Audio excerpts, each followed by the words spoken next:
Grand Theft Auto is one of the most popular video game franchises of all time. There's no debate there.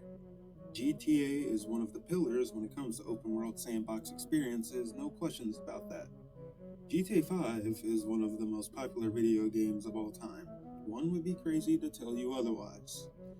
GTA 5 is an amazing open world sandbox experience. Well, that's why I'm making this video.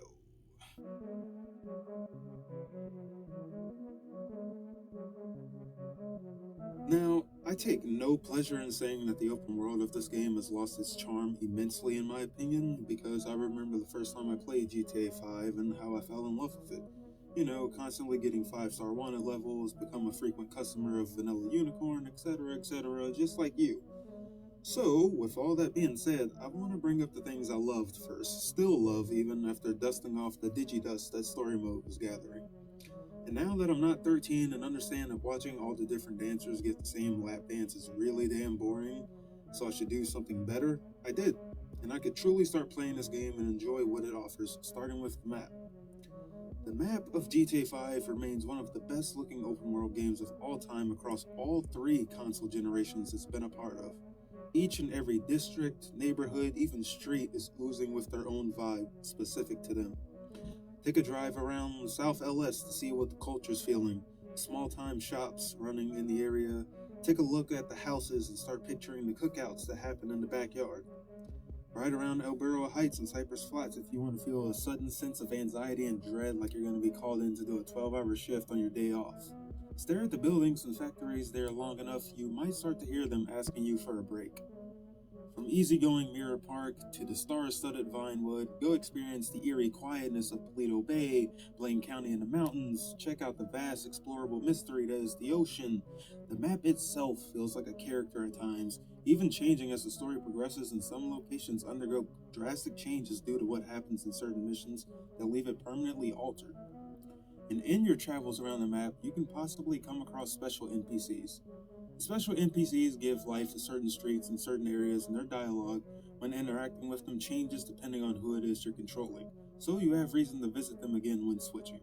They each have their own quirks and stand out in their own way, so it gives a push for the player to go and walk around the places they drive by, because you never know if one is lurking around and waiting for interactions.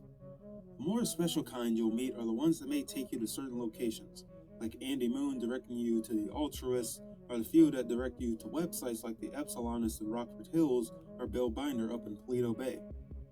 And as you're exploring, you may also come across random events that trigger in certain locations where you get a taste of the strangeness that southern San Andreas attracts. There's a variety of them to discover that span far and wide all across the map and make driving aimlessly worthwhile because one second, you're taking a drive down Vinewood Boulevard and now you're helping a celebrity escape the paparazzi trying to get a picture of her looking fat. You know, regular Vinewood shit. Two of them even allow you to have additional heist crew members, unlocking Packy from GTA 4 after helping him out with an escape, and a driver, Taliana Martinez, who isn't even usable until the Bureau raid, which is in Act 3. But let me not cut the glazing short, let me get back on track. The unique events keep the heartbeat of the world going for quite some time and give you more than enough reason to keep driving around if you're looking for stuff to do that isn't on the map. Like, for instance, hanging out with friends. This is an activity you can do that comes back from GTA 4, but a big change is that friends will now never call you to hang out. You have to do it yourself. It can be fun to do when you have no ideas for anything else and want to hear certain characters bounce off of each other, like Trevor hanging with Lamar or Jimmy, or having Trevor, Franklin, and Lamar all hang out with each other. A cool thing that's included is that when you've done a certain mission involving the character you're hanging out with, they'll talk about it, or you have the option to simply call and talk about it as well. When you're not going to activities provided, you can still do things that they'll comment on, like getting a new hairstyle or going to the clothing store and grabbing a new fit. Depending on who you're hanging out with, you can also get up to no good and cause chaos, but the extent of that trouble depends on who you're with. Lamar is down to throw hands, but nothing else, so if you're starting a gunfight, you want to make sure you're hanging out with one of the other protagonists. The characters themselves also bring some life into the world through switching, where you get a glimpse into what they're up to when you're not in control, which can be a variety of different things, all specific to them. I believe Michael to be the best character for peeking into their worlds because when home, you can see what his family is up to and how they all interact with each other, which gives all of them, including even the house, life and interactivity. You can also greet and then antagonize people on the street when hitting right on D-pad enough times, unless you're Trevor, who is constantly antagonistic. All three also have their own unique interactions with the store clerk running whichever shop they visited in a mission, which gives a reason to come back and buy something while you're at the location. All three have their own unique style with customization too, between clothing, hair, and tattoos. Though it's very obvious who is the favorite here, as Franklin is absolutely spoiled in clothing and haircut options, whereas Michael and Trevor were given scraps. But something all three have in common is their ability to browse the internet. No website is left behind when it comes to detail and incorporating the classic humor Rockstar is known for with the GTA franchise. The Life Invader and Bleeder websites are particularly interesting, with all three characters having their own Life Invader profile, with people they know commenting on them as the story progresses. In Bleeder, its timeline will progress as well with the story. Some websites are also interactive in numerous ways and change depending on which character you're using. Psychic Shoutout is an example of one of these websites, and it's my favorite website by far for how funny it is, but all are guaranteed to give you a laugh.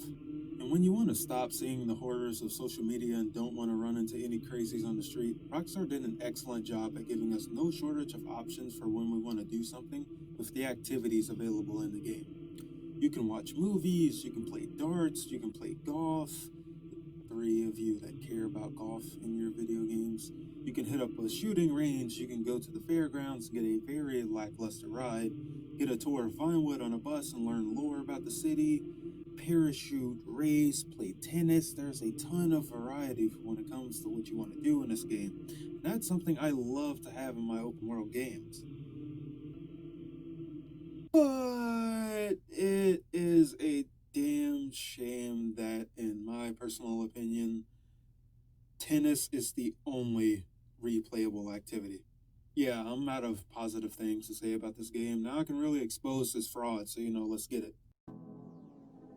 So, the replayability of every single activity is in the trenches. You'll have sex with someone while Death Grips is playing in the room more times than you'll go back to parachute.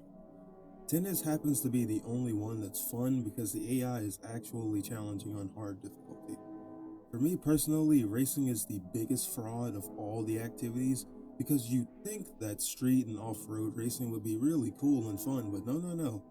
Rockstar believes that you're 5 years old and this is the first time you've ever raced a car in a video game, so they dumb down the AI in an insane amount so you're able to get first place with relative ease no matter what car you're in. And when you're driving too fast, the cars will straight up teleport close to you so that they can maintain the appearance of a challenge that doesn't exist. And not to mention, for your hard work in stock car racing, you get a monster truck that is hardly a monster and can't be customized. In C racing, yeah, it's C racing. You're racing on a C. The only other reason you'll play certain activities are to increase your stats, but the only stats that matter are stamina and shooting. And even then, shooting increases as the story progresses anyway, and once stamina is maxed out, triathlons become boring because you know you'll win each time, and the only time you'll ever fly aircraft is with Trevor since the game gives him a heli for free, and the flight school is pointless because you max out your stats within just 4 courses. The stats are a terrible incentive given how important Rockstar attempts to make them throughout the game by placing various pop-ups and missions pertaining them. The activities in GTA 5 are what I like to call thoughtless food, and it's like, that one food choice you get at a restaurant you frequent when you need just anything in your stomach, and the only reason you choose what you order is because there's nothing else appealing to you. Now, you might be thinking, but the random events around the map, that's good though, and yes, you are right about that. But those happen to be story locked. Yeah, you can't just go up to Polito Bay and try to find Taliana for the Evangelical heist early, because she doesn't appear until you unlock Trevor. And there's plenty more of them that are locked until you start playing as Trevor.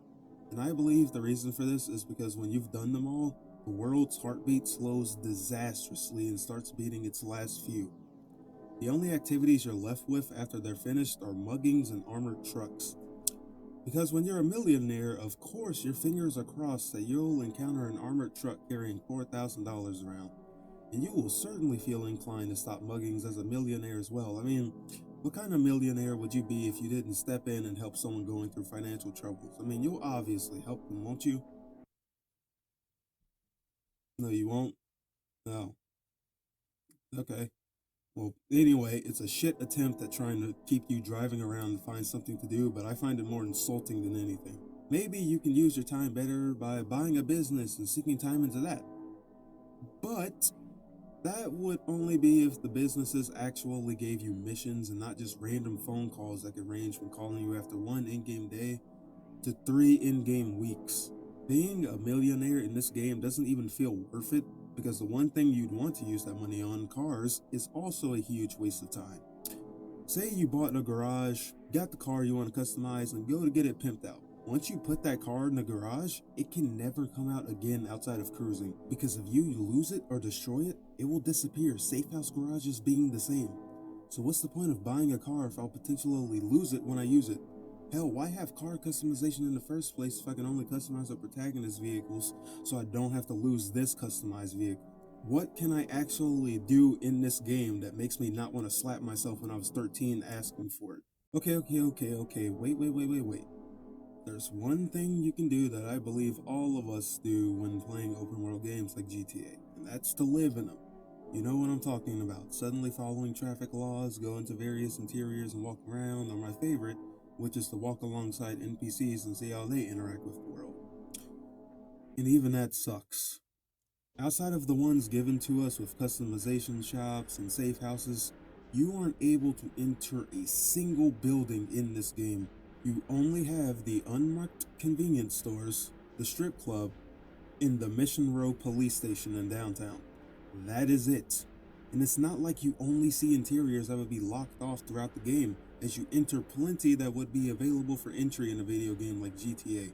It's so damn upsetting upon finding out how little there is to actually do in places you enter. And when it comes to the NPCs, the results are... Okay, you know, just try to tell me the difference between these clips, will you?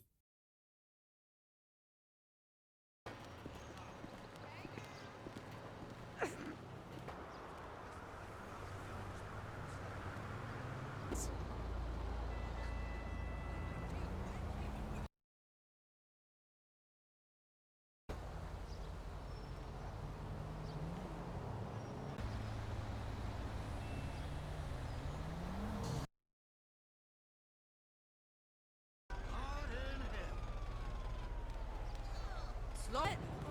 Oh, who is this? Just got cheap too. That's why Oh, hi.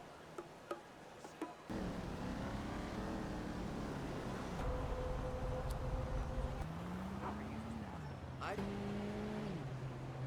think I blew a guy. It's my trained actor. I need to grow as an artist. I'm good. Regular dude. What's up, Solo? I could really go. Yeah. You can't exactly live with the NPCs in GTA 5 because they have zero life in them in the bad way. They're all just window dressing for the open world to look busy and populated. This is, in my book, a cardinal sin for open world games, as NPCs should be an extension of the life the open world has to offer.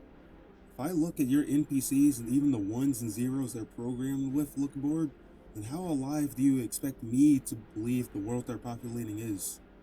If they're doing nothing with it, the ones programmed to interact with it, then why should I interact with it? And if you're like me, finding the activities boring, passing up on repeating the same random events, and re-exploring interiors you go inside on missions that you'll never get to go into again once the mission is done, you'll come to see that GTA 5 has nothing going for it when stepping in to play in its sandbox, except for toys that look shiny but come apart after using it once. And then you start to see the ugly truth that a decade of nostalgia has possibly blinded you from. The sandbox itself was never as big and not once as alive as you believed it was in the first place. And that's why you should play Saints Row 2. Prove me wrong.